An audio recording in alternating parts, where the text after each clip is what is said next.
నమస్కారం DR focus news కి స్వాగతం. నేను మీ స్వర్ణ. నేటి పాలిటిక్స్ లో నాలాంటి వాడు అనర్హుడు. ఇక బతికినంత కాలం సినిమాల్లోనే. చిరంజీవి వ్యాఖ్యలు వైరల్. మెగాస్టార్ చిరంజీవి గతంలో రాజకీయాల్లోకి వెళ్లి మళ్ళీ అది వదిలేసి వచ్చిన సంగతి తెలిసిందే. అప్పటి నుంచి రాజకీయాలకు దూరంగానే ఉంటున్నారు మెగాస్టార్. రాజకీయ నాయకులతో సత్సంబంధాలు మెయింటైన్ చేస్తూ అప్పుడప్పుడు రాజకీయాలపై కామెంట్స్ చేస్తూ ఉంటారు చిరంజీవి. తాజాగా మరోసారి రాజకీయాలపై చిరంజీవి చేసిన వ్యాఖ్యలు వైరల్ అవుతున్నాయి. ఇటీవల ఆహా ఓటీటీ ఆధ్వర్యంలో సౌత్ ఇండియన్ ఫిల్మ్ ఫెస్టివల్ గా జరగగా ఈ ఈవెంట్ కి చిరంజీవి గెస్ట్ గా వచ్చారు. ఈ ఈవెంట్ వీడియో కంటెంట్ ని తాజాగా ఆహాలో రిలీజ్ చేశారు. ఈ ఈవెంట్ లో చిరంజీవి రాజకీయాల గురించి మాట్లాడారు. చిరంజీవి మాట్లాడుతూ బ్లడ్ బ్యాంక్, ఐ బ్యాంక్ నుంచి సేవలు అభిమానుల సహకారంతో ముందుకెళ్తుండడంతో మరింత సేవ చేయడానికి రాజకీయాల్లోకి వెళ్లాను. మనకు ఇంత ఇచ్చిన ప్రజలకు సేవ చేసే ప్రతి ఒక్కరూ ప్రజా సేవకుడే.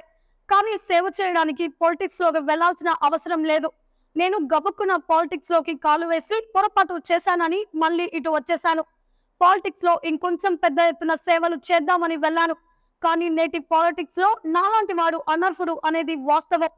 నేను అందులోకి వెళ్లి 9 ఏళ్ల తర్వాత వెనక్కి తిరిగి వచ్చిన తర్వాత అభిమానుల నుంచి అదే ఆదరణ, ప్రేమ ఉంటుందా అని అనుమానంగా ఉండేది. కానీ తిరిగి వచ్చాక అదే ఆదరణ, అదే ప్రేమ, అదే అభిమానం మీ గుండెల్లో చోటు అలాగే చూపించారు. ఇప్పటి నుంచి మీ ప్రేమ పొందుతున్నాను. ఇకపై బతికినంత కాలం సినిమాల్లోనే ఉంటాను. ఓపిక ఉన్నంత కాలం మీకోసం సినిమాలు చేస్తాను అని అన్నారు. దీంతో మెగాస్టార్ చేసిన వ్యాఖ్యలు వైరల్ అవుతున్నాయి. ఇక ప్రస్తుతం చిరంజీవి చేతిలో 2 సినిమాలు ఉండగా డైరెక్టర్ వశిష్ఠ దర్శకత్వంలో విశ్వంబర షూటింగ్ జరుగుతుంది.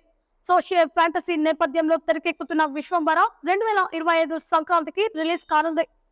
ఈ వీడియో మీకు నచ్చినట్లయితే లైక్ చేయండి. మరిన్ని లేటెస్ట్ న్యూస్ కోసం మా ఛానల్ ని సబ్స్క్రైబ్ చేసుకోండి. ఈ వీడియోపై మీ అభిప్రాయాన్ని కామెంట్ రూపంలో తెలియజేయండి.